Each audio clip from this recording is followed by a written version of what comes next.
Students, welcome to the online classes of ambition study centre. So हमने हमारा third chapter चालू किया था बेटा, life process in living organisms part 2।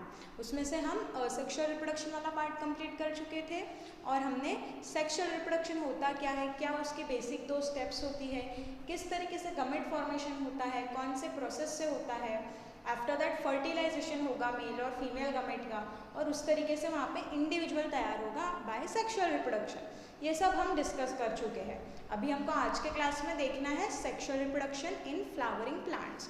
Plants में किस तरीके से सेक्सुअल रिप्रोडक्शन होता है, ये हमको आज के लेक्चर में कवर करना है बेटा। लेकिन उसके पहले हम थोड़ा सा डिस्कस करेंगे the importance of sexual reproduction. Importance क्या है सेक्सुअल रिप्रोडक्शन का, वो थोड़ा सा हम डिस्कस करेंगे। After that we will move towards reproduction in plants. Okay,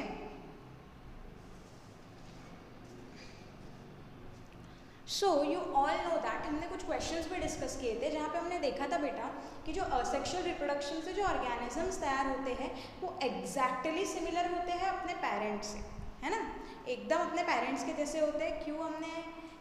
क्यों इसका रीज़न क्या होता है ये भी हम थोड़ा बहुत कल के क्लास में डिस्कस कर चुके हैं।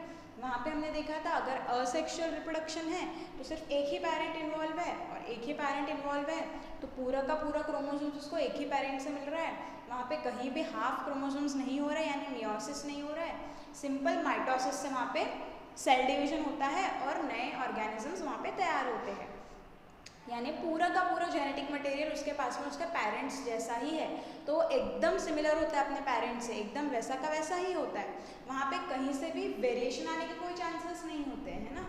लेकिन अगर हम सेक्सुअल रिप्रोडक्शन की बात करते हैं, when we talk about sexual reproduction, so we know that it involves 2 parents. In sexual reproduction 2 parents are involved, male parent and female parent, and these parents form gametes. The parents form gametes, male gamete and female gamete, है ना। Female गमेट को हम egg cell कहते हैं, और male gamete जो होता है अगर वो ह्यूमन बींग्स की बात करें तो हम उसको स्पर्म बोलते हैं ह्यूमन बींग्स में। सो ये जो मेल गमेट और फीमेल गमेट कौन से प्रोसेस से फॉर्म होते हैं, ये फॉर्म होता है बेटा मियोसिस के प्रोसेस से, है ना। और मियोसिस की एक खास बात क्या है, मियोसिस की खासियत ऐसी है कि उसमें क्या हो रहा है ऐसा जो माइटोसिस में नहीं हो रहा था। उसमें क्या होता है, जेनेटिक रिकॉम्बिनेशन, है ना, जेनेटिक रिकॉम्बिनेशन होता है मियोसिस में।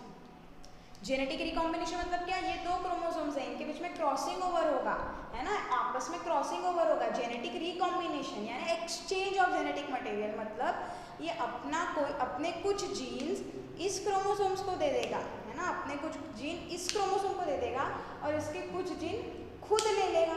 इस तरीके से यहाँ पे जेनेटिक रिकॉम्बिनेशन हुआ मियोसिस में। अब जो हमारे पास पहले जो 2 क्रोमोसोम्स थे, ये पूरा ब्लू ये पूरा ब्लैक, है ना, ये एग्जाम्पल के थ्रू समझ लो, तो वैसे अब रह गए क्या आफ्टर जेनेटिक रिकॉम्बिनेशन?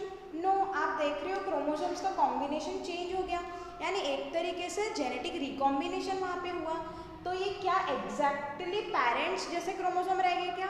ये क्रोमोसोम कहाँ से मिले हमको? क्रोमोसोम तो पेरेंट्स से ही मिले बेटा, लेकिन मियोसिस से गमेट फॉर्म हो रहा है, वहाँ जेनेटिक रिकॉम्बिनेशन हुआ, एक्सचेंज ऑफ जेनेटिक मटेरियल हुआ। और जब ये जेनेटिक मटेरियल एक्सचेंज हुआ तो जो वहाँ पे क्रोमोसोम्स तैयार हुए वो एग्जैक्टली सिमिलर रह गए क्या पेरेंट्स के जैसे? नो, पेरेंट्स के जैसे वो सिमिलर है क्या? अभी मेरे को पता जो पेरेंट वाला था वो पूरा ब्लैक और पूरा ब्लू था, लेकिन ये जो मियोसिस के बाद में जो गमेट बना है उसमें जो क्रोमोसोम्स है वहाँ पे जेनेटिक रिकॉम्बिनेशन होने की वजह से कुछ तो क्रोमोसोम्स के नए कॉम्बिनेशन तैयार हुए। अब हमको ये भी पता है कि हैप्लॉइड सेल्स फॉर्म होते हैं मियोसिस में, यानी ये हाफ क्रोमोसोम्स चले जाएंगे एक सेल में और हाफ क्रोमोसोम चले जाएगा दूसरे सेल में, है ना। यानी ये 2 गमेट फॉर्म हो गए, 2 गमेट। और मुझे बताओ ये दोनों में क्रोमोसोम सेम है क्या? नो, एग्जैक्टली सेम नहीं है। देखो इतना पार्ट क्रोमोसोम्स का अलग है, यानी ये दोनों गमेट भी आपस में अलग होंगे, दोनों गमेट भी आपस में अलग होंगे, और पेरेंट्स से भी ये अलग है, क्योंकि पेरेंट्स वाला तो पूरा ब्लैक और पूरा ब्लू था।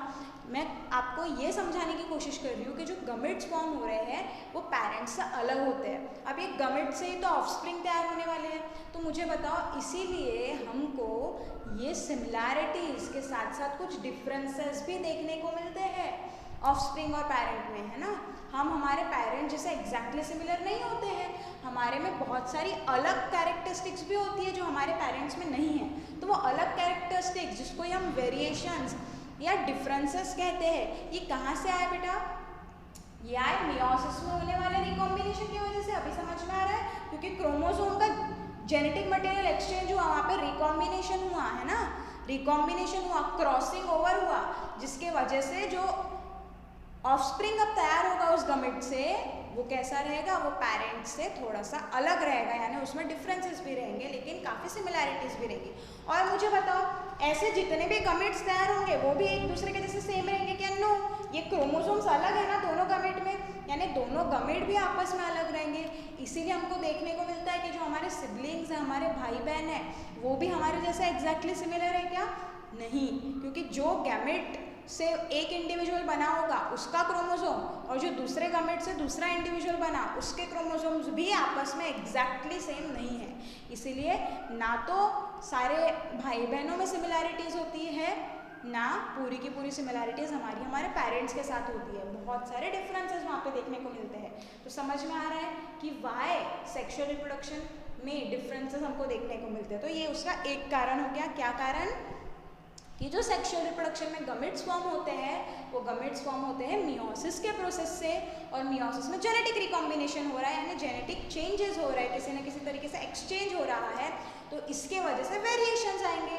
वेरिएशंस आएंगे मतलब डिफरेंसेस आएंगे, हम हमारे पेरेंट्स के जैसे एग्जैक्टली सिमिलर नहीं रह जाएंगे। अब ये वेरिएशन ज़रूरी क्यों है? क्यों ज़रूरी है वेरिएशंस? क्योंकि जैसे जैसे हमारी इन्वायरमेंट चेंज हो रही है वैसे वैसे हमको भी तो चेंज होना पड़ेगा ताकि हम सर्वाइव करने के लिए फिट हो सके। सेक्सुअल रिप्रोडक्शन में देखो कहीं भी मियोसिस नहीं हो रहा है, जेनेटिक रिकॉम्बिनेशन नहीं हो रहा है, तो वेरिएशन वहाँ आ रहे नहीं है ना। इसीलिए तो हम कहते हैं कि जो सेक्सुअल रिप्रोडक्शन वाले ऑर्गेनिजम्स होते हैं वो कैसे होते हैं? सुपीरियर होते हैं, वो थोड़े बेहतर होते हैं। क्यों? क्योंकि उनमें वेरिएशन हमको देखने को मिलते हैं और वेरिएशन के मदद से वो खुद को फिट बना सकते हैं सराउंडिंग में रहने के लिए, क्योंकि हमारी इन्वायरमेंट भी तो बदलते जा रही है ना बेटा, तो उसके साथ में हमको हमारे में बदलाव लाने पड़ेंगे। और ये सेक्सुअल रिप्रोडक्शन जो है वो हमको ये चेंजेस लाने में, वेरिएशंस लाने में मदद करता है। एक क्या रीज़न हो गया उसका? मियोसिस की वजह से।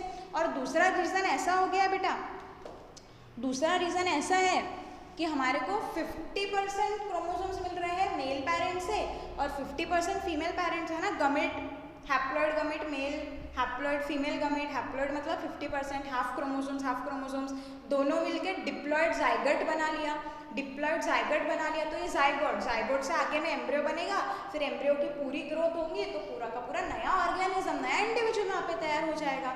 तो ये जो डिप्लॉइड जाइगोट बना है अभी, जिसमें एक मेल गमेट एक फीमेल गमेट जुड़ के जो फर्टिलाइजेशन होने के बाद में जो डिप्लॉइड जाइगोट बना है, अब मुझे बताओ क्या वो पूरा का पूरा अपने पेरेंट जैसा सिमिलर रहेगा क्या? नो। क्यों नहीं रहेगा? क्योंकि उसके पास दोनों पेरेंट्स के हाफ क्रोमोसोम्स है, तो कुछ कैरेक्टरिस्टिक्स वो अपने मदर जैसे शो करेगा, कुछ कैरेक्टरिस्टिक्स फादर जैसे शो करेगा, लेकिन पूरा का पूरा वो मदर और फादर जैसा सेम रहेगा क्या? नहीं। क्यों? क्योंकि उनके हाफ क्रोमोसोम्स ही उसको मिले। अभी क्लियर हो रहा है? हाफ क्रोमोसोम्स ही मिले हैं तो पूरा का पूरा अपने मदर या फादर जैसा सेम नहीं रहेगा, उसमें हमको बहुत सारी सिमिलैरिटीज़ तो देखने को मिलती है। हमारे बहुत सारी बिहेवियर या कोई भी हमारे फीचर्स या अपीयरेंस हमारे पेरेंट्स से मिलता जुलता होता है, काफ़ी सिमिलर होता है। क्यों?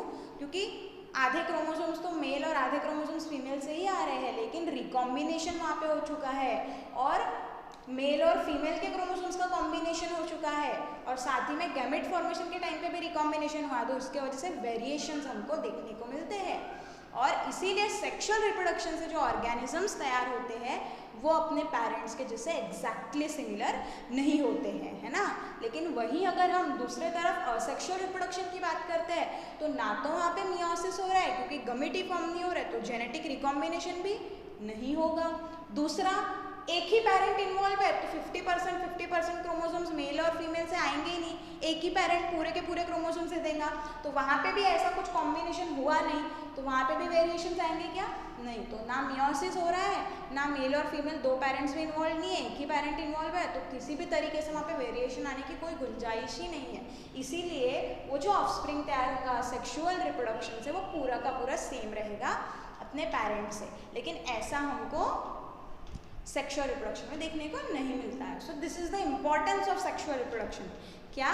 कि वहाँ पे वेरिएशंस आ रहे हैं और वो वेरिएशंस एनिमल्स को, प्लांट्स को जो सेक्सुअल रिप्रोडक्शन शो करते हैं उनको एक्सटिंक्ट होने से, यानी अर्थ पे से गायब होने से, अर्थ पे से खत्म होने से, उनकी स्पीशीज पूरी तरीके से डिस्ट्रॉय होने से बचाएगा। क्यों? क्योंकि वेरिएशंस आएंगे तो बदलते हुए इन्वायरमेंट में वो खुद भी वेरिएशन शो कर रहा है, खुद भी बदल रहा है, मतलब वो अपने आप को सर्वाइव करने के लिए फिट बना रहा है। तो ये हो गया बेटा हमारा सेक्सुअल रिप्रोडक्शन का इंपॉर्टेंस। ओके, इसी के बेसिस पे यही आपको थोड़ा सा पेज नंबर 26 पे एक्सप्लेन किया है ऊपर में, फर्टिलाइजेशन के नीचे वाला जो पैराग्राफ है।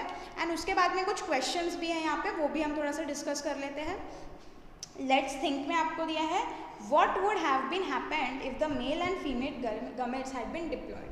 अगर मेल और फीमेल गमेट्स डिप्लॉयड होते, यानी मेल गमेट डिप्लॉयड यानी 2n, फीमेल गमेट डिप्लॉयड यानी 2n, इनका फ्यूजन होगा रिप्रोडक्शन में, तो क्या बन जाएगा 2n 2n से 4n, है ना, यानी क्रोमोसोम्स नंबर डबल हो गए, यानी टेट्राप्लॉइड। ये डिप्लॉयड मिलके क्या बना लेंगे? टेट्राप्लॉइड। नॉर्मली कैसा होता है? नॉर्मली जो गमेट्स है हमारे, नॉर्मली गमेट्स होते हैं n, और फीमेल गमेट भी होगा हैप्लॉइड मिलके बराबर वो डिप्लॉयड ऑर्गेनिज्म बना लेते हैं, जो कि नॉर्मल है। लेकिन उन्होंने क्या बोला कि अगर गमेट्स कैसे होंगे, गमेट्स अगर क्या होंगे? डिप्लॉयड अगर होंगे, तो जो ऑफस्प्रिंग वहाँ तैयार होगा, नया ऑफस्प्रिंग तैयार होगा, वो कैसा देखने को मिलेगा हमको? वो टेट्राप्लॉइड रहेगा। यानी अभी 46 मिलके उसके पास में 92 क्रोमोसोम्स रहेंगे, या आप कह सकते हो 46 पेयर ऑफ क्रोमोसोम्स रहेंगे, विच इज नॉट नॉर्मल। क्यों? क्योंकि ऐसा होता ही नहीं। उन्होंने बस पूछा कि ऐसा हुआ तो क्या हो जाएगा। ओके, सो ऐसा होता नहीं है। ऐसा क्यों नहीं होता है? क्योंकि गमेट्स हैप्लॉइड होते हैं। ओके, सो ये हो गया हमारा एक क्वेश्चन। उसके बाद में एक और क्वेश्चन आपको दिया है,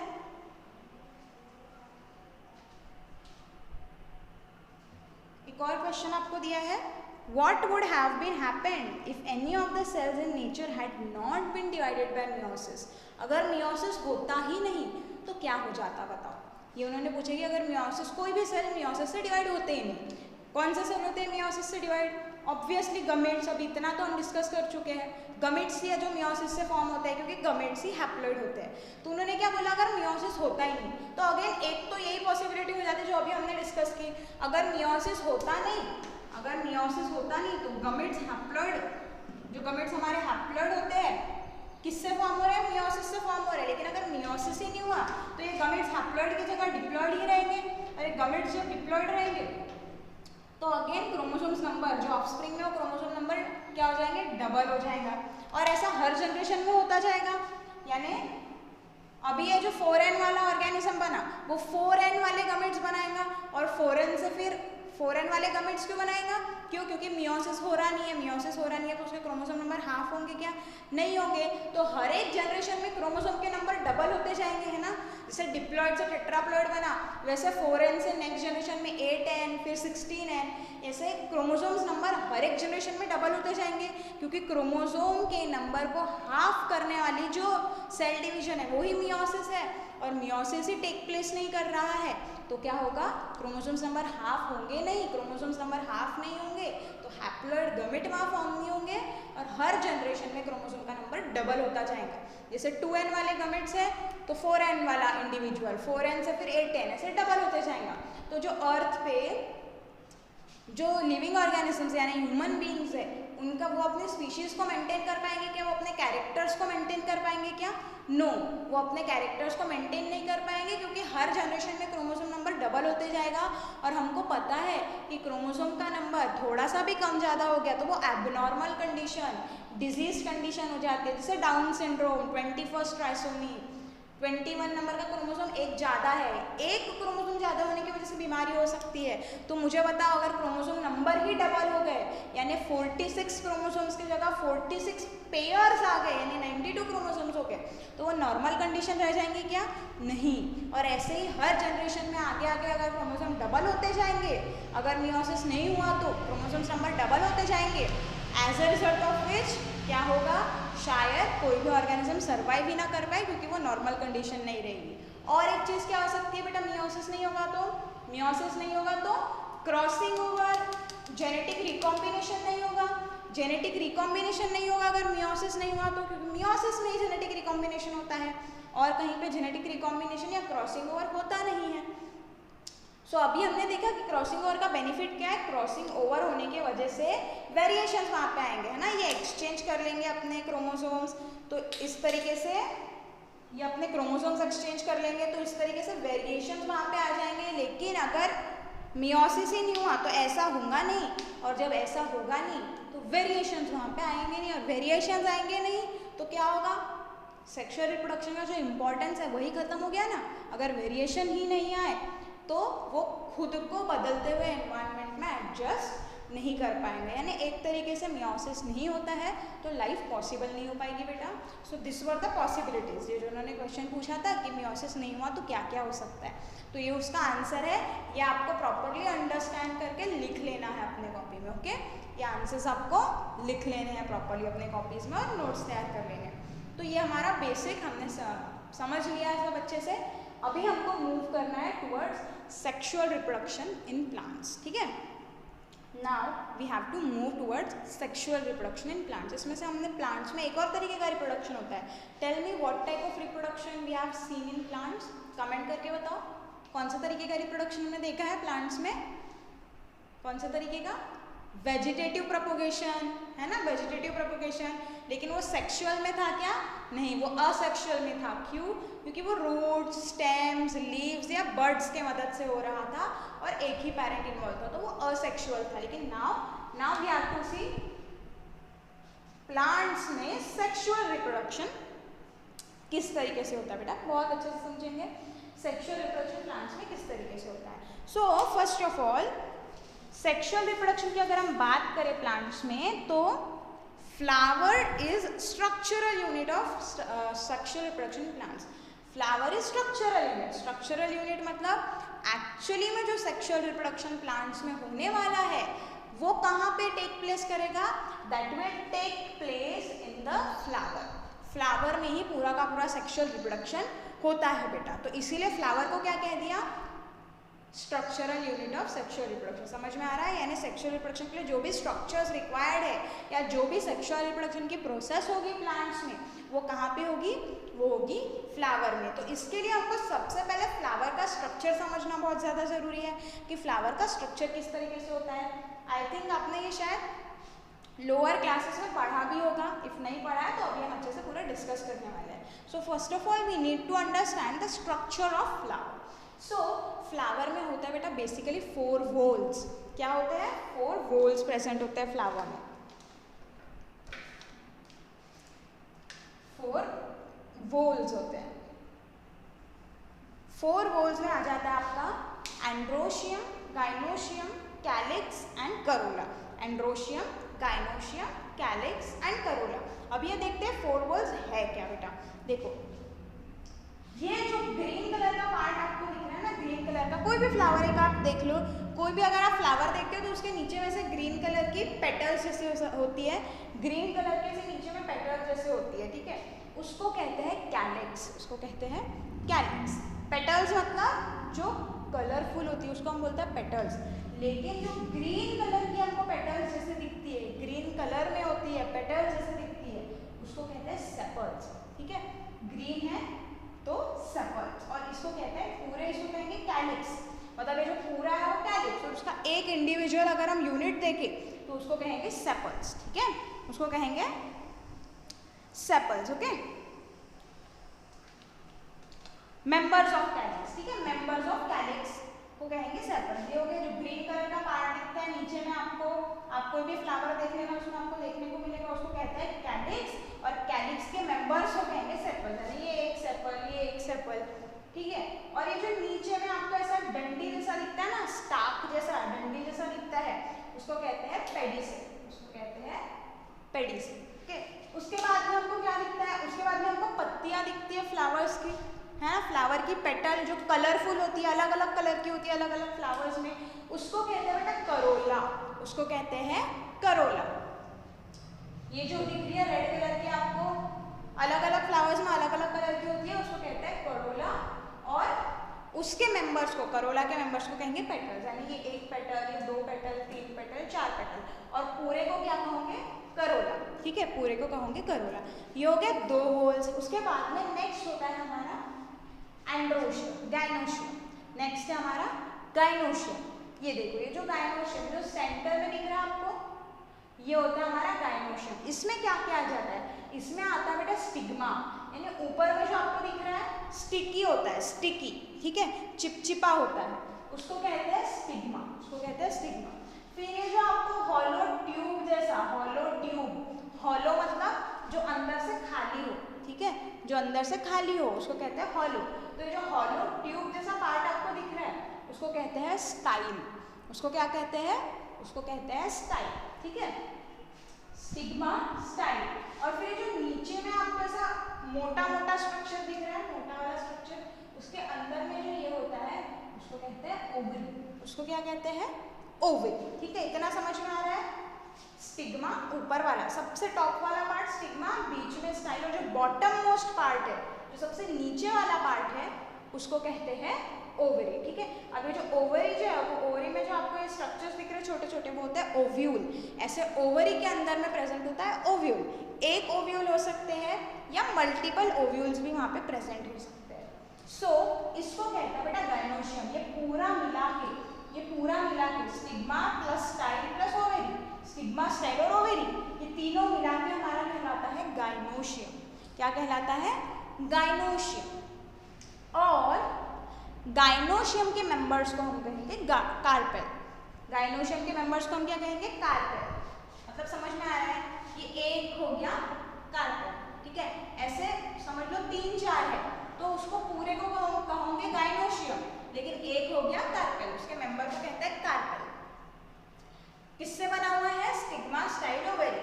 अब ये इंडिविजुअल या सेपरेटेड भी हो सकते हैं या जुड़े हुए यानी फ्यूज्ड भी हो सकते हैं, यानी बहुत सारे कार्पेल्स आपस में जुड़े हुए भी रह सकते हैं। एक स्टिग्मा, स्टाइल, ओवरी और एक स्टिग्मा, स्टाइल, ओवरी, ऐसे 2-3 कार्पेल्स आपस में फ्यूज होके भी रह सकते हैं या फिर अकेले सेपरेटेड भी रह सकते हैं, ठीक है। दे में भी सेपरेटेड और यूनाइटेड, जुड़े हुए भी रह सकते हैं। क्लियर हो रहा है। देखो बेसिकली अगर आपको ये पूरे फ्लावर को समझना है तो आप अपने दिमाग में हिबिस्कस का फ्लावर रखो, ठीक है। हिबिस्कस का फ्लावर आप सबने देखा होगा, जासवंत भी जिसको बोलते हैं हिंदी में, मराठी में, ठीक है, जासवंत का फूल, हिबिस्कस का फ्लावर, ठीक है। सो वो दिमाग में रखो। तो उसमें जो रेड वाले होते हैं ना, रेड, वो हो गई क्या, पेटल्स, उसकी करोला। जो नीचे में ग्रीन आपको देखने को मिलेगा वो हो गया कैलिक्स, उसके नीचे में डंडी होती है वो हो गया पेडिसल, ठीक है। फिर आप सेंटर में देखना, सेंटर में ऊपर में ना स्टिकी स्टिकी प्रेजेंट होता है, ठीक है, वो होता है स्टिग्मा। जैसे जो लंबा ट्यूब होगा वो स्टाइल, और बीच में प्रेजेंट होता है ओवरी, जो आपको दिखाई नहीं देता ऑब्वियसली, ठीक है, वो होता है ओवरी। और ये तीनों को बोलते हैं गाइनोशियम। उसके मेंबर्स को गाइनोशियम के, जैसे कैलिक्स के मेंबर को सेपल बोलेंगे, करोला के मेंबर को पेटल्स बोलेंगे, वैसे गाइनोशियम के मेंबर को क्या बोलते हैं, कार्पेल। गाइनोशियम के मेंबर को क्या बोलते हैं, कार्पेल, ठीक है। सो ये हो गया हमारा,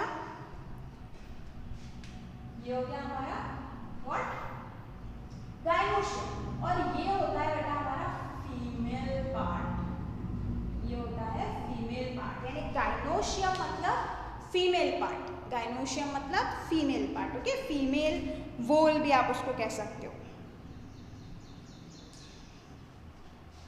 नेक्स्ट आ जाता है हमारा एंड्रोशियम, नेक्स्ट आ जाता है एंड्रोशियम। एंड्रोशियम में ये इस तरीके से आपको स्ट्रक्चर देखने को मिलेंगे।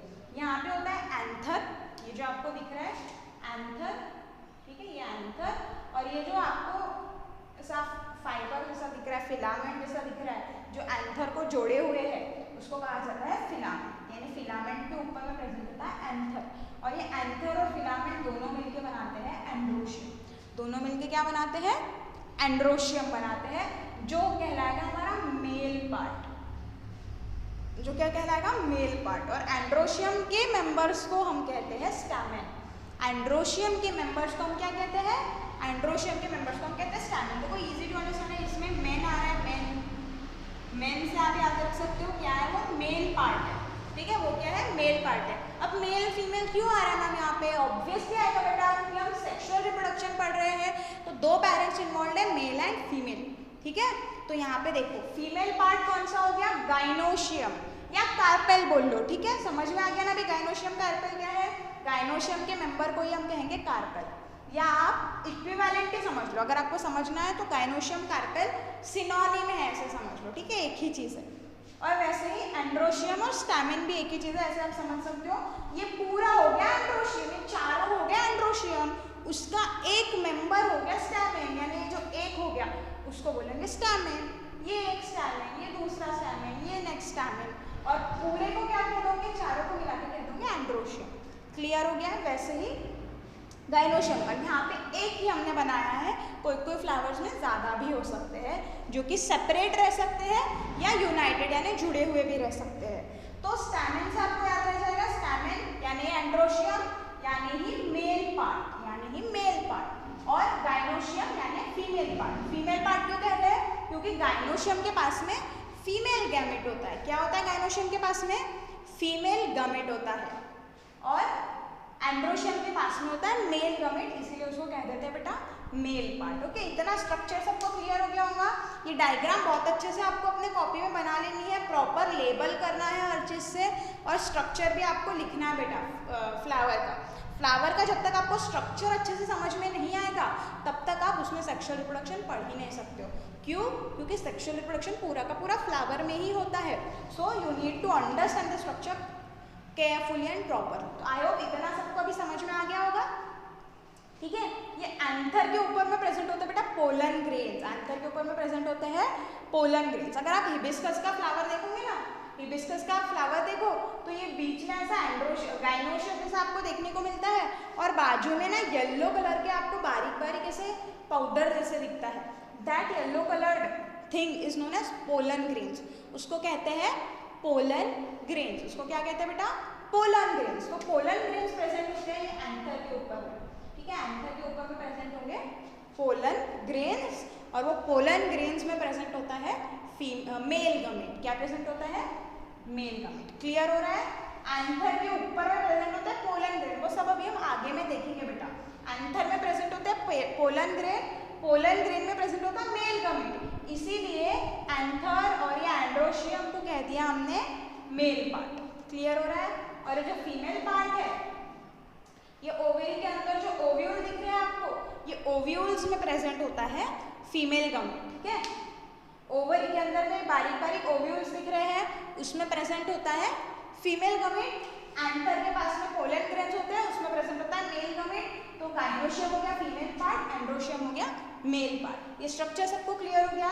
तो कौन से 4 वोल्स है फ्लावर में, 4 whorls are calyx, corolla, androecium, gynoecium. अब उसमें से भी देखो एंड्रोशियम एंड गाइनोशियम को हम कहते हैं इसेंशियल वोल्स। क्या कहते हैं, इसेंशियल वोल्स। इसेंशियल वोल्स मतलब जो जरूरी है, जो जरूरी है, किस चीज के लिए जरूरी है, क्या पढ़ रहे हैं हम, रिप्रोडक्शन। तो जो सेक्सुअल रिप्रोडक्शन के लिए जरूरी है वो हो जाती है एंड्रोशियम और गाइनोशियम। क्यों जरूरी है, अभी मैंने बताया, क्योंकि उसके पास में फीमेल गैमेट और मेल गैमेट है। मतलब एक्चुअली में वही टेक पार्ट करेंगे ना, पार्ट कौन लेंगे रिप्रोडक्शन में, एंड्रोशियम गाइनोशियम। क्यों, क्योंकि उनके पास में ही मेल और फीमेल गैमेट है।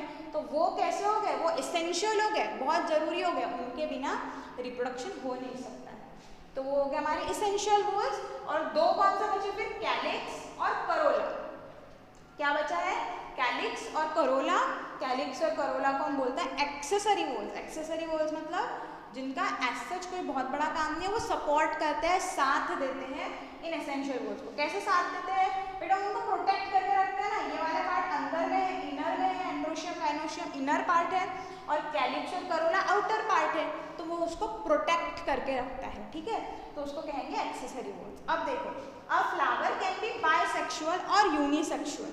अब मुझे बताओ, इतनी चीज तो आपको खुद ही समझ में आ रही होंगी। बाइसेक्सुअल मतलब, बाय मतलब कुछ तो भी 2, और यूनिसेक्सुअल मतलब, यूनि मतलब 1। सो बाइसेक्सुअल फ्लावर हम उसको कहेंगे ऐसा फ्लावर जिसके पास में एंड्रोशियम भी है और गाइनोशियम भी है, मतलब मेल पार्ट भी है, फीमेल पार्ट भी है। जैसे कि ये फ्लावर आपको देखने को मिल रहा है, इसमें गाइनोशियम भी है और एंड्रोशियम भी है, यानी मेल पार्ट और फीमेल पार्ट दोनों है। ऐसे फ्लावर को हम कहते हैं बाइसेक्सुअल फ्लावर। ऐसे फ्लावर को क्या कहते हैं, बाइसेक्सुअल फ्लावर। एग्जांपल है हिबिस्कस, दिखता है ना हिबिस्कस में गाइनोशियम भी दिखता है, एंड्रोशियम भी दिखता है। अभी हमने उसके स्ट्रक्चर को कंपेयर किया फ्लावर के साथ में, हिबिस्कस के फ्लावर को कंपेयर किया ना इस फ्लावर के साथ में, तो वहाँ पे दोनों चीज थी, गाइनोशियम एंड्रोशियम। तो वो फ्लावर कैसा हो गया, बाइसेक्सुअल फ्लावर। अब दूसरी चीज क्या हो सकती है, यूनिसेक्सुअल फ्लावर। यूनिसेक्सुअल फ्लावर मतलब बेटा बताओ अभी आप लोग, यूनि मतलब 1, यानी जिसके पास में सिर्फ एक तो मेल पार्ट होगा या फिर सिर्फ फीमेल पार्ट होगा। जैसे कि अगर एक फ्लावर है जिसके पास में सिर्फ गाइनोशियम है तो उसको हम कहेंगे फीमेल फ्लावर, ठीक है, या यूनिसेक्सुअल फ्लावर। यूनिसेक्सुअल तो है ही वो, क्योंकि सिर्फ उसके पास में गाइनोशियम है तो यूनिसेक्सुअल, लेकिन उसमें भी कौन सा गाइनोशियम है इसलिए फीमेल फ्लावर। और एक फ्लावर दूसरा है जिसके पास में सिर्फ एंड्रोशियम है, गाइनोशियम नहीं है, तो वो भी यूनिसेक्सुअल हो गया। कौन सा फ्लावर? Male flower. क्लियर हो गया। एग्जाम्पल हमको देखने को मिलता है पपाया में। पपाया में हमको यूनिसेक्सुअल फ्लावर्स देखने को मिलता है। यूनिसेक्सुअल यानी एक तो एंड्रोशियम उसमें रहेगा या सिर्फ गाइनोशियम उसमें प्रेजेंट रहेगा, दोनों प्रेजेंट नहीं रहेगा। दोनों प्रेजेंट हो गए तो बाइसेक्सुअल वो फ्लावर कहलाता है। ओके, नेक्स्ट है if the flower is pedicel.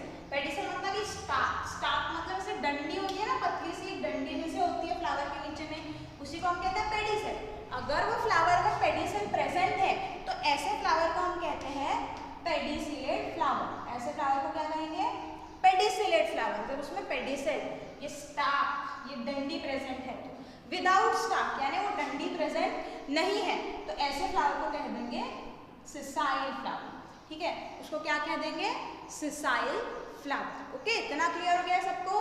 Pedicel present है तो पेडिसिलेट फ्लावर, और अगर पेडिसेल प्रेजेंट नहीं है तो वो फ्लावर हो जाएगा हमारा sessile flower. So this was all about the structure of a flower. A flower which is the structural unit of sexual reproduction. Sexual reproduction पूरा यहीं पे होने वाला है।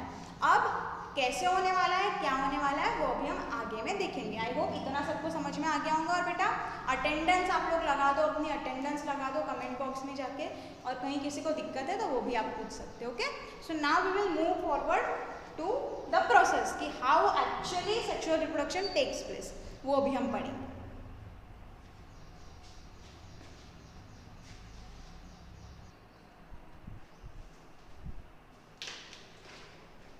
सो अभी हम देखते हैं बेटा कि एक्चुअली में ये सेक्सुअल रिप्रोडक्शन का प्रोसेस होता कैसे। तो इतना तो हमको पता है, कार्पेल जो है, कार्पेल वो है फीमेल वॉल। क्यों? क्योंकि वो फीमेल गमेट। फीमेल गमेट क्या है? Egg cell. फीमेल गमेट क्या है? Egg cell. तो उसको फॉर्म करता है कौन? कार्पेल, इसीलिए उसको फीमेल वॉल भी कहा जाता है। और ये जो एंड्रोशियम या स्टैमेन है वो क्या करता है? वो मेल गमेट को फॉर्म करता है, इसीलिए उसको मेल वॉल भी कहा जाता है। नाउ देखो, ये जो है ना कार्पेल हमारा स्टिग्मा, स्टाइल, और उसके बेसल पार्ट में यानी नीचे वाले पार्ट में प्रेजेंट होता है ओवरी। ठीक है, वो नीचे वाले पार्ट में प्रेजेंट होता है ओवरी। देखो यहाँ पे भी दिया हुआ है, दिस इज योर स्टिग्मा, ये स्टिग्मा, ये वाला पार्ट हो गया आपका स्टाइल, और ये जो पूरा पार्ट है, ये पूरा इतना पार्ट हो गया हमारा ओवरी। ठीक है, stigma, stigma, style and ovary. Ovary bottom में प्रेजेंट होता है। अब ये ओवरी के अंदर में आपको ये जो स्ट्रक्चर्स दिख रहे होंगे ना, ये ऐसे 6 स्ट्रक्चर्स दिख रहे हैं, हर फ्लावर में अलग अलग होता है। ठीक है, तो ये जो स्ट्रक्चर्स है इनको कहेंगे बेटा ओव्यूल। ठीक है, यहाँ लिख लेती हूँ मैं, उसको कहते हैं ओव्यूल। उसको क्या कहते हैं? ओव्यूल। ये ओवरी है, पूरा बाहर वाला ओवरी, ध्यान से समझेंगे, बाहर वाला ओवरी, अंदर वाला ओव्यूल। ठीक है, तो ये बहुत सारे ओव्यूल्स यहाँ पे प्रेजेंट है। ठीक है, ओवरी के अंदर में ओव्यूल। अब जरूरी नहीं है कि 6 आपको दिख रहा है तो हर फ्लावर में 6 ही होंगे, नहीं, अलग अलग नंबर हो सकता है। किसी किसी में एक ओव्यूल भी हो सकता है, यानी एक ओवरी है समझ लो, एक ओवरी है तो ये स्टिग्मा, स्टाइल और ओवरी। ठीक है, इस तरीके से अगर है स्टिग्मा, स्टाइल और ओवरी, अगर ऐसा है तो हो सकता है इसके अंदर में सिर्फ एक ही ओव्यूल प्रेजेंट हो। ठीक है, एक ही ओव्यूल प्रेजेंट हो, या किसी किसी में मल्टीपल भी हो सकते हैं, depends on flower. It depends on the type of flower. किसी में मल्टीपल रहेंगे, किसी में सिंगल ओव्यूल भी प्रेजेंट हो सकता है। लेकिन ओव्यूल कहाँ पे प्रेजेंट होता है? ओवरी के अंदर में। ओवरी के अंदर में ओव्यूल प्रेजेंट होता है। अब इस ओव्यूल में होता है एम्ब्रियो सैक। इस ओव्यूल में क्या होता है? Embryo sac. ठीक है, अभी एम्ब्रियो सैक क्या वो हम देखेंगे, लेकिन इतना समझ लो ओव्यूल में होता है एम्ब्रियो सैक और वहीं पे होता है हमारा फीमेल गमेट यानी एग सेल। क्या होता है? Female gamete. ये ओव्यूल दिख रहा है आपको, ओव्यूल के अंदर में होता है एम्ब्रियो सैक और एम्ब्रियो सैक में होता है फीमेल गमेट। एम्ब्रियो सैक में होता है फीमेल गमेट। सो टेल मी, वहाँ पे फीमेल गमेट है तो ये जो एम्ब्रियो सैक है कौन से सेल डिवीजन से फॉर्म होगा, माइटोसिस और मियोसिस? आंसर बताओ कमेंट करके, कौन से से फॉर्म होगा? Yes, tell me. It will be formed by meiosis, it will be formed by meiosis. ठीक है, समझ में आ रहा है? बॉटम में ओवेरी है, ओवेरी के अंदर में ओव्यूल है, और ओव्यूल क्या करता है, ओव्यूल में जब मियोसिस होगा तो वहाँ पे एम्ब्रियो सैक तैयार होगा। ठीक है, ओव्यूल में मियोसिस का प्रोसेस होगा तो वहाँ पे एम्ब्रियो सैक तैयार होगा। इतना सबको क्लियर है? एम्ब्रियो सैक तैयार होगा, और ये कौन सा पार्ट है, फीमेल पार्ट है। तो अभी हम देखते हैं एम्ब्रियो सैक। ये जो हमारा एम्ब्रियो सैक है, मैंने यहाँ पे आपको एनलार्ज करके बताया है एम्ब्रियो सैक का स्ट्रक्चर। कहाँ पे बेटा ये एम्ब्रियो सैक? ऐसा हर एक ओव्यूल में प्रेजेंट है। ठीक है, ये इसके अंदर का स्ट्रक्चर। ठीक है, ये ओव्यूल के अंदर में जो एम्ब्रियो सैक है वो मैंने यहाँ पे एनलार्ज करके बताया। तो उसका स्ट्रक्चर कुछ ऐसा होता है, यहाँ पे होता है एक एग सेल, ये हमारा एग सेल, ये बीच में ब्लू कलर का मैंने बनाया है वो है हमारा एग सेल। समझ में आ रहा है? एग सेल यानी कौन, यानी फीमेल गमेट है। फीमेल गमेट है कहाँ पे प्रेजेंट है, एम्ब्रियो सैक में। एम्ब्रियो सैक कहाँ पे, ओव्यूल में। ओव्यूल का है ओवरी, ओवरी कहाँ पे हमारी, ओवरी हमारी कार्पेल यानी गाइनोशियम यानी फीमेल वॉल। क्लियर हो रहा है? फीमेल वॉल में कार्पेल, कार्पेल में ओवरी, ओवरी में ओव्यूल, ओव्यूल के अंदर में एम्ब्रियो सैक। कौन से प्रोसेस से बना, मियोसिस के। और एम्ब्रियो सैक में क्या दिख रहा है आपको, एग सेल। अब एग सेल है, एग सेल है फीमेल गमेट, तो कैसा रहेगा एग सेल बताओ, डिप्लॉइड या हैप्लॉइड? कैसा रहेगा, मियोसिस से बन रहा है haploid egg cell. Egg cell के बाजू में जो दो सेल्स आपको दिख रहे हैं ना, ये दो सेल्स दिख रहे हैं, ये आजू बाजू में जो दो सेल्स है उसको हम कहते हैं बेटा सिनर्जिड्स, उसको कहते हैं सिनर्जिड्स। ओके, ये यहाँ से एरो हटा देती हूँ मैं थोड़ा, क्योंकि आपको बाद में समझने में दिक्कत होगी।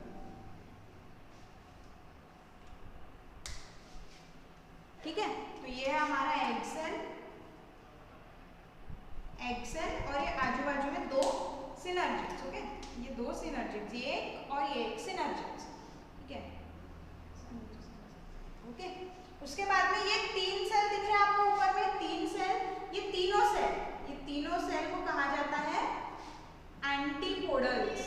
इनको कहते हैं एंटीपोडल्स। अभी क्या है इनका फंक्शन, क्या है वो सब हमको नहीं देखना है, इनका तो बस हमको नाम याद रखना है। ऊपर वाले जो तीन है उनका एंटीपोडल्स, एग के बाजू में जो दो है वहां पे एंटीपोडल मत लिख के आना, वो दो है हमारे सिनर्जिड्स। ऊपर में जो तीन है एंटीपोडल्स, जो बीच में है वो है एग सेल। और ये जो दो दिख रहे हैं ना आपको, ये दो, these two are polar nuclei। इनको क्या बोलते हैं, इनको बोलते हैं पोलर न्यूक्लियाई। ये दो दिख रहे हैं आपको, दोनों भी है, ये क्या है, पोलर न्यूक्लियाई है। समझ में आया? तो टोटल कितने हो गए, 3, 6, 7, 8। तो ये जो 8 सेल्ड स्ट्रक्चर है, ऐसा स्ट्रक्चर जिसमें कितने सेल प्रेजेंट है, 8 सेल प्रेजेंट है, उसी को कहते हैं बेटा एम्ब्रियो सैक, उसी को कहते हैं एम्ब्रियो सैक।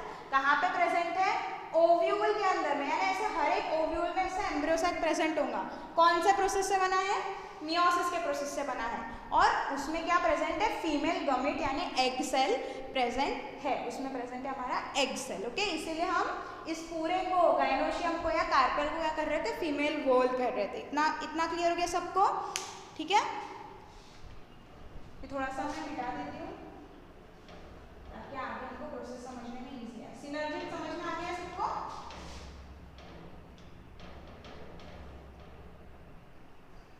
ओके, सो ये दो सिनर्जिड्स है, ये दो सिनर्जिड्स है, और ये हमारा एग सेल, ये एग सेल है। अब देखो एग सेल, इतना क्लियर हो गया सबको? ये सब प्रेजेंट है ओव्यूल में। अब दूसरा पार्ट है हमारा एंथर, एंथर या स्टैमेन, या स्टैमेन ले लेंगे हम। ये इन दोनों को क्या बोलते हैं, इसको कहते हैं ना हम स्टैमेन बोलते हैं ना, या एंड्रोशियम कहते हैं। तो स्टैमेन में प्रेजेंट होता है मेल गमेट, स्टैमेन के पास में क्या प्रेजेंट होता है, मेल गमेट। फीमेल गमेट कहाँ पे है, ओवेरी में है, ओवेरी में है, एम्ब्रियो सैक में है। मेल गमेट कहाँ पे है, स्टैमेन के पास में है। तो सेक्सुअल रिप्रोडक्शन है, पहला स्टेप गमेट फॉर्मेशन, वो तो हो गया। दूसरा स्टेप क्या था, दूसरा स्टेप था फर्टिलाइजेशन। फर्टिलाइजेशन मतलब मेल और फीमेल गमेट का फ्यूजन, मेल और फीमेल गमेट आपस में मिलने चाहिए। सो कैसे मिलेंगे, पॉलिनेशन से। पॉलिनेशन क्या होता है वो देखो, transfer of pollen grains from anther to stigma. यानी एंथर मैंने बताया था, एंथर के ऊपर में होता है पोलन ग्रेन्स, और पोलन ग्रेन में क्या होता है, पोलन ग्रेन में होता है मेल गमिट। या एंथर दिख रहा है यहाँ पे, पोलन ग्रेन्स होते हैं, इन्हें से पोलन ग्रेन्स होते हैं। और पोलन ग्रेन में क्या प्रेजेंट होता है, मेल गमिट प्रेजेंट है। क्यों? क्योंकि ये मेल पोल है तो इसमें मेल गमिट प्रेजेंट है। तो कहाँ पे आ रहे हैं वो आ रहे हैं स्टिग्मा पे। वो कहाँ पे आएंगे, यहाँ से स्टिग्मा पे। यानी ये जो पोलन ग्रेन है वो कहाँ पे आ जाएगा, दूसरे कलर से मैं बताती हूँ, यहाँ पे समझ लो। अभी अगर ये पोलन ग्रेन है हमारे यहाँ पे, तो ये पोलन ग्रेन ट्रांसफर होके कहाँ पे आएंगे, ये ट्रांसफर होके आ जाएंगे बेटा स्टिग्मा के ऊपर में। कहाँ पे आएंगे, स्टिग्मा के ऊपर में। उस प्रोसेस को कहा जाता है पॉलिनेशन। उस प्रोसेस को क्या कहा जाता है, पॉलिनेशन। क्यों जरूरी है, जब तक ये पोलन ग्रेन यहाँ पे आएंगे नहीं तो पोलन ग्रेन में जो मेल गमिट है वो ओव्यूल तक पहुंचेगा नहीं, है ना।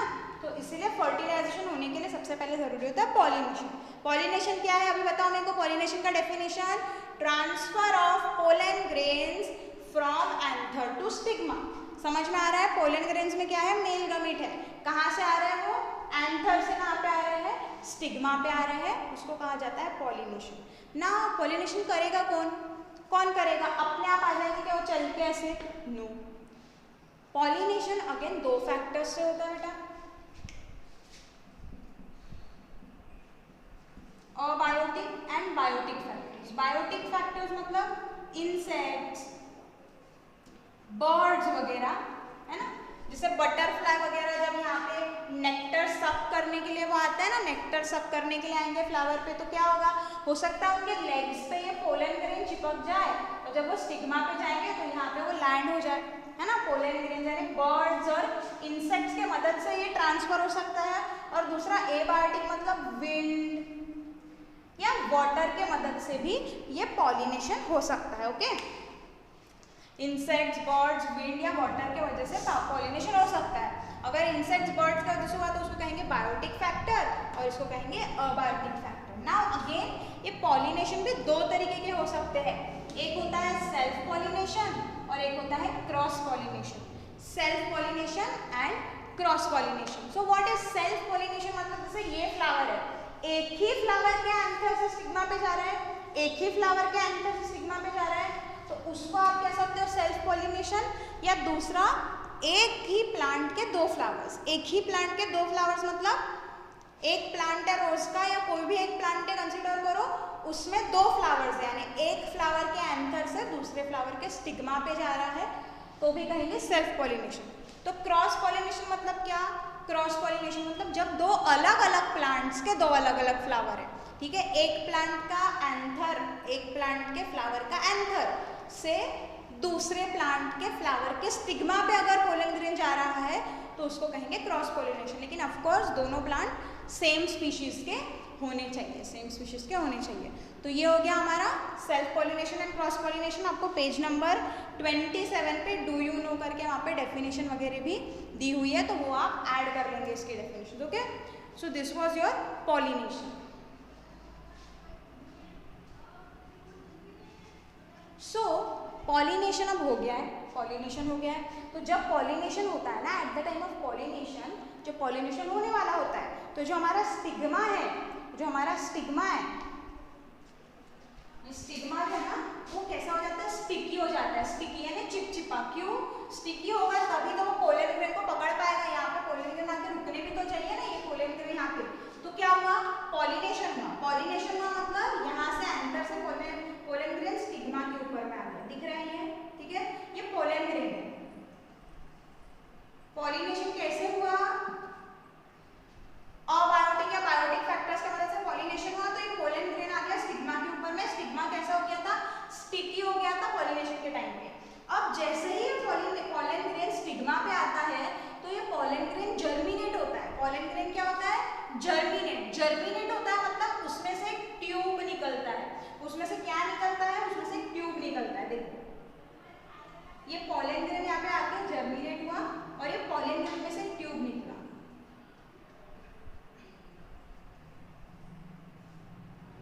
उसको कहते हैं पोलन ट्यूब। ये जो ट्यूब दिख रहा है ना, रेड कलर का हमने बनाया है, उसको कहते हैं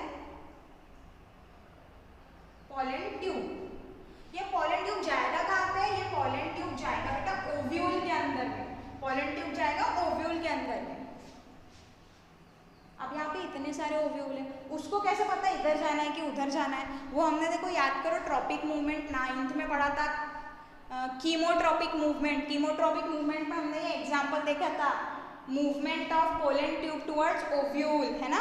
तो वो कीमोट्रॉपिक मूवमेंट की वजह से क्या होगा, ये जो पोलन ट्यूब है ये ऐसा ऐसा जनरेट होगा और ये पोलन ट्यूब आके किसी एक ओव्यूल में एंटर करेगा। दिख रहा है, ये पोलन ट्यूब आया और उसने किसी एक ओव्यूल में एंट्री ली। ओव्यूल में क्यों एंट्री ली? क्योंकि वहां पे एम्ब्रियो सैक है।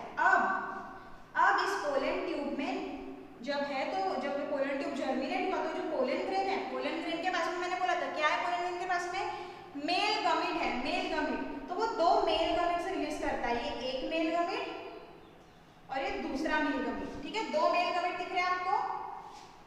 ये पोलन ट्यूब हो गया, दूसरे कलर से लिखती हूँ यहाँ पे।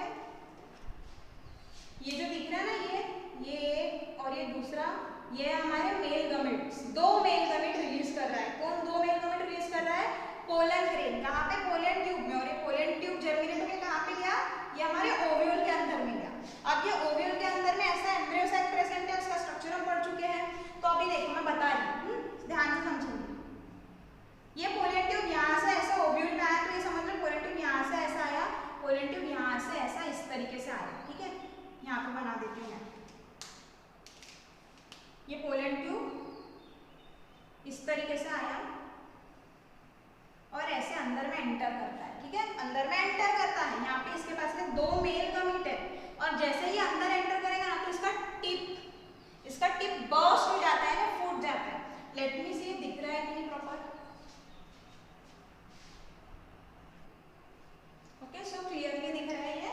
तो ये दिख रहा है पोलन ट्यूब में से मेल गमीट जैसे ही पोलन ट्यूब यहाँ पे पहुंचा, तो जो उसका टिप है, ये जो उसका टिप होगा ना यहाँ पे, ये टिप बर्स्ट हो जाता है, बर्स्ट हो जाएगा ना, फूट जाएगा। तो जैसे ही फूट जाएगा ये, तो मेल गमीट अंदर आ जाएगा यहाँ से। तो ये जो एक मेल गमीट होता है, ये एक मेल गमीट यहाँ पे फ्यूज होता है हमारे एग सेल के साथ में। एक मेल गमीट कहाँ पे आएगा? एग सेल के साथ में। जो दूसरा गमीट है, ये दूसरा गमीट जाता है पोलर न्यूक्लिया के पास में। कहाँ पे जाएगा? पोलर न्यूक्लिया के पास में। समझ में आ रहा है? पोलन ट्यूब में से दो मेल गमीट निकले, दोनों मेल गमीट ओव्यूल के एम्ब्रियो सैक में गए। एम्ब्रियो सैक में जैसे ही गए, तो एक मेल गमीट किसके साथ में फ्यूज हुआ? Egg cell. एग सेल क्या है? फीमेल गमीट है। एग सेल क्या है? फीमेल गमीट है। यानी इधर में लिखती हूँ, देखो, एग सेल, ये रहा एग सेल, क्या है? फीमेल गमीट है, प्लस दूसरा मेल गमीट यहाँ पे आ गया है पोलन ट्यूब में से, इस तरीके से यहाँ पे आ रहा है वो। ये पूरे इसको मैंने एनलार्ज करके यहाँ पे बनाया है, ऐसे आया एग सेल के साथ में दूसरा मेल गमीट फ्यूज हुआ। अब मुझे बताओ, egg cell, female gamete, male gamete, female gamete और मेल गमीट के फ्यूजन को क्या कहते हैं बेटा? इसको कहते हैं फर्टिलाइजेशन। पढ़ा है हमने कल की क्लास में फर्टिलाइजेशन का definition, fusion of male gamete and female gamete. तो ये कहलाएगा हमारा फर्टिलाइजेशन। और मेल गमीट और फीमेल गमीट के फ्यूजन से फर्टिलाइजेशन होने के बाद में क्या बनता है? वहाँ पे बनता है जाइगोट। कैसा जाइगोट? डिप्लॉइड जाइगोट बना है ना। मेल गमीट है मतलब ये भी हैप्लॉइड है, और ये फीमेल गमीट है यानी ये भी हैप्लॉइड है, मतलब ये N और ये N दोनों मिलके क्या बना लिया? ये N मिलके डिप्लॉइड 2N बना लिया। ठीक है, तो अभी मेरे ख्याल से ये N और 2N बताने की जरूरत आपको नहीं पड़नी चाहिए, क्योंकि हम इसके ऊपर में काफी डिस्कशन पहले के क्लासेस में ही कर चुके हैं। ओके, सो मेल गमीट बोल दिया तो समझ जाना चाहिए आपको कि हैप्लॉइड है। तो मेल गमीट और फीमेल गमीट मिलके क्या बना लेंगे बेटा? वो डिप्लॉइड जाइगोट बना लेंगे। और ये क्या बनाएगा फिर? ये जो दोनों पोलर न्यूक्लिया होते हैं ना, दो पोलर न्यूक्लिया सेंटर में प्रेजेंट है, वो भी हैप्लॉइड होते हैं। वो भी कैसे होते हैं? हैप्लॉइड होते हैं, मतलब ये N और ये दूसरा मेल गमीट भी कैसा है? हैप्लॉइड है, मतलब N। कितने N हो गए? 3 N, 2 N है तो डिप्लॉइड, तो ये कहलाएंगे 3 N मतलब ट्रिप्लॉइड। 3 N मतलब ट्रिप्लॉइड। तो वो उसका हमको काम नहीं है, बस बता रही हूँ कि ट्रिप्लॉइड हो जाएगा। क्यों? क्योंकि ये दोनों हैप्लॉइड है और एक और हैप्लॉइड मेल गमीट मिलके ट्रिप्लॉइड एंडोस्पर्म फॉर्म कर लेंगे, यानी 2 पोलर न्यूक्लियाई प्लस ये फर्स्ट मेल गमीट हो गया, ये first male gamete plus second male gamete यानी मेल गमेट, अभी दूसरा मेल गमेट किसके साथ में फ्यूज हुआ, दूसरा मेल गमेट दो पोलर न्यूक्लिया के साथ में फ्यूज हुआ, 2 है ये, 2 सेकेंड नहीं है। क्या बना लेंगे, ये एंडोस्पर्म फॉर्म करेंगे। क्या फॉर्म करेंगे, एंडोस्पर्म। एंडोस्पर्म, एंडोस्पर्म क्या होता है, एंडोस्पर्म होता है बेटा न्यूट्रिशन, यानी न्यूट्रिशन यानी खाने का काम करेगा, फूड का काम करेगा। ओके, सो ये हो गया। ये कैसा रहेगा, लेकिन ये 3n रहेगा, ट्रिप्लॉइड रहेगा, लेकिन उस काम को काम नहीं। इतना क्लियर हो गया। अभी आप कुछ लोग कंफ्यूज मत हो जाना यहाँ का डायग्राम देख के। ये जो डायग्राम है ना, आप बोलोगे मैम यहाँ पे 3 दिख रहे हैं न्यूक्लियस, यहाँ पे 2 न्यूक्लियस दिख रहे हैं, तो वो बेटा आफ्टर फर्टिलाइजेशन, यहाँ पे फर्टिलाइजेशन अगर हो गया तो इसको भी तो मैं ऐसे लिख सकती हूँ ना, 3 उन्होंने बता दिया, यानी 2 पोलर न्यूक्लिया है और एक मेल गमेट, और यहाँ पे भी उन्होंने क्या कर दिया है, 2 बता दिया है, एक एग सेल और एक मेल गमेट का, तो ये डिप्लॉयड हो गया। तो इस तरीके से डायग्राम बताया है आपके टेक्स्ट बुक में, ठीक है, आपके टेक्स्ट बुक में। लेकिन कॉन्सेप्ट समझ में आ गया सबको, एक मेल गमेट एग सेल के साथ में फ्यूज होगा और दूसरा मेल गमेट पोलर न्यूक्लिया के साथ में फ्यूज होगा। एग सेल के साथ में फ्यूज होकर जाइगोट बनाएगा, उसको कहेंगे फर्टिलाइजेशन, और पोलर न्यूक्लिया के साथ में मेल गमेट फ्यूज हुआ तो बनाएगा एंडोस्पर्म। अब देखो यहाँ पे 2 मेल गमेट इन्वॉल्व है, 2 न्यूक्लिया इन्वॉल्व है, इसीलिए इस पूरे प्रोसेस को कहते हैं बेटा double fertilization. Okay, this whole process is known as double fertilization. Why? Because 2 nuclei participate कर रहे हैं प्रोसेस में और 2 मेल गमेट है ना, 2 मेल गमेट, एक एग सेल के साथ में, एक 2 पोलर न्यूक्लिया के साथ में, इसीलिए पूरे प्रोसेस को कहा जाता है डबल फर्टिलाइजेशन। अभी समझ में आया, मेल गमेट और फीमेल गमेट का फ्यूजन हो गया। अब बोलोगे मैम आप ये सिनर्जीज और ये एंटीपोडल कहाँ गए, तो आफ्टर डेवलपमेंट जब इसका होगा, ये जाइगोट आगे में डेवलप होगा ना बेटा, तो क्या होता है, ये गायब हो जाता है, डीजनरेट हो जाता है, ब्रेक हो जाते हैं, टूट जाते हैं ये एंटीपोडल्स और ये सिनर्जीज। ओके, सो इसके बाद में यहाँ तक क्लियर हो गया, डबल फर्टिलाइजेशन ये पूरा प्रोसेस है। अब इसके बाद में क्या होता है, इसके बाद में जो ओव्यूल है, ये ओवेरी था, ओवेरी के अंदर में ओव्यूल, ये पूरी प्रोसेस ओव्यूल के अंदर में हो रही है।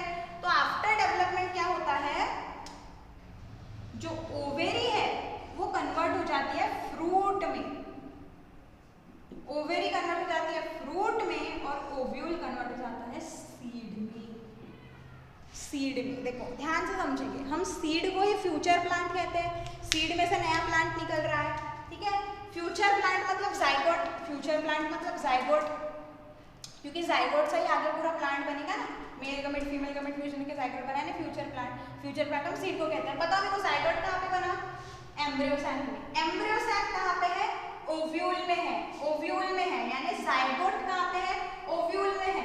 तो ओव्यूल क्या कन्वर्ट हो गया, सीड, यानी सीड में से ही नया प्लांट निकलने वाला है। क्यों, क्योंकि सीड में क्या है, जाइगोट है। अब मुझे बताओ, जब ये सीड हमने जमीन में सो कर दी है तो उसको न्यूट्रिशन लगेगा ना, कुछ फूड लगेगा, तो वो कौन प्रोवाइड करता है उसको, वो ये एंडोस्पर्म प्रोवाइड करता है, ठीक है, ये एंडोस्पर्म प्रोवाइड करता है। और ये जो ओवेरी है, ये जो ओवेरी है, ये बाहर वाला ओवेरी जो है वो कन्वर्ट हो जाता है फ्रूट, है ना, बाहर में फ्रूट, फ्रूट के अंदर में सीड, ओवेरी, ओवेरी के अंदर में ओव्यूल। तो इस तरीके से बेटा पूरा प्रोसेस वहां पे हो रहा है, ठीक है। तो इस तरीके से पूरा प्रोसेस होता है बेटा सेक्सुअल रिप्रोडक्शन का। ओवेरी कन्वर्ट हो जाएंगी फ्रूट में, और ये जो ओव्यूल जिसके अंदर में जाइगोट है वो कन्वर्ट हो जाएगा सीड में, और ये सीड में ही होता है फ्यूचर प्लांट, है ना, जहाँ पे फ्लावर होता है वहीं पे फिर फ्रूट लगता है, फिर ये फ्रूट जमीन पे गिरेगा, फ्रूट में से सीड जो है वो जमीन में गिरेगी, है ना, फ्रूट गिरेगा तो फ्रूट तो पूरा डिस्ट्रॉय हो जाएगा, फ्रूट डिकम्पोज हो जाएगा, और सीड जो है वो सीड में से नया प्लांट ग्रो होता है। तो जब ये जाइगोट वहाँ पे ग्रो होगा तो उसको खाना तो लगेगा ना इनिशियली, तो ये एंडोस्पर्म उसके फूड के जैसे में काम करता है बेटा।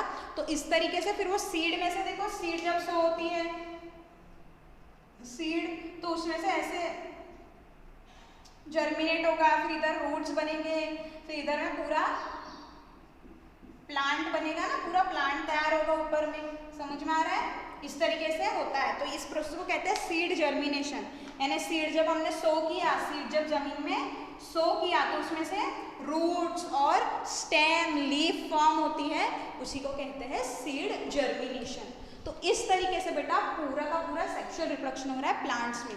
पूरी प्रोसेस हमने डिस्कस की है। डबल फर्टिलाइजेशन यहाँ पे होता है, फिर बाद में पूरा होने के बाद में ओवरी कन्वर्ट हो जाएंगे फ्रूट में, ओव्यूल कन्वर्ट हो जाएगा सीड में, सीड में फिर क्या है ओव्यूल है मतलब जाइगोट है, जाइगोट जब जनरेट होगा तो उसमें से पूरा का पूरा जनरेट होगा मतलब जर्मिनेट होगा। जब हम उसको जमीन में सो करेंगे, पानी देंगे तो उसमें से प्लांट निकलेगा, फ्यूचर प्लांट निकलेगा। यानी वहाँ पे रिप्रोडक्शन हुआ, सीड का जर्मिनेशन हुआ, पूरा प्लांट वहाँ तैयार होगा। सो इस तरीके से सेक्सुअल रिप्रोडक्शन हो रहा है प्लांट्स में। आप अच्छे से अभी टेक्स्ट बुक पूरी रीड कर लेंगे जो जो हमने टॉपिक पढ़े हैं, और अपने नोट्स तैयार कर लेंगे बेटा विद डायग्राम। आपके टेक्स्ट बुक में काफ़ी अच्छे डायग्राम्स दिए हुए हैं, विद डायग्राम आपको नोट्स तैयार कर लेने हैं पूरे। सो आई होप आपको ये वाला टॉपिक सबको समझ में आया होगा। आज का लेक्चर अपन यहीं पे खत्म करते हैं। इसके आगे ह्यूमन बींग्स में जो रिप्रोडक्शन है that we will see in our next class. Thank you.